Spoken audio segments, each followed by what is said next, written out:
So guys, kahapon wala tayong magawa, nagutom tayo, no. Magluluto tayo ng fried rice with crab stick and hibi or alamang na tinuyo.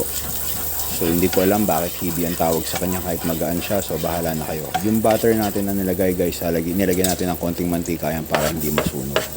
So lagyan natin ng bawang, then we saute it hanggang sa maging golden brown. First time ulit ako magsosaute ng bawang ng magiging golden brown, no, kasi hindi ko naman siya nakahiligan pag nagluluto tayo ng ulam dahil hindi naman alam ng mga kasama ng ulam na golden brown na yung bawang mo. So yun, yan, lagay natin yung crab stick.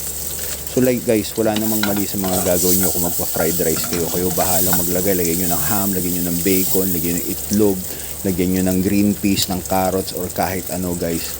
Bahala kayo, walang makikialam sa inyo dahil kayo naman ang kakain yan. Haluin natin ang itlog, yan, haluin ang haluin with fillings. Then lalagyan natin ng hibi, ayan na ang hibi or alamang. So dagdagan natin ng konti yan, yan.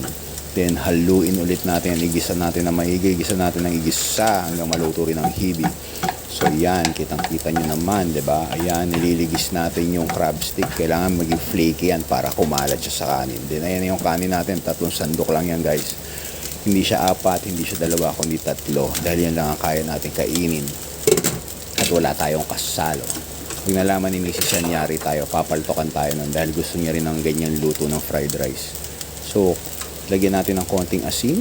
Bakit konti? Kasi maalat na ang hibi. Baka naman magkaroon kayo ng sakit sa bato. So yan, durugin natin ang kanin. Paghalu-haluin lahat ng ricados. Ayan. Haluin ang haluin with fillings. At kakain na tayo guys. Ito na siya, mag-chopstick tayo para ramdam natin ang sarap. Ayan, ang laki ng subo, di ba? Kitang-kita naman. Subo pa with fillings. Thanks for watching guys. Kaya nyo to. I believe in you. I believe in you guys. So, support lang. Alam niyo na ang gagawin nyo. Thanks for watching, guys.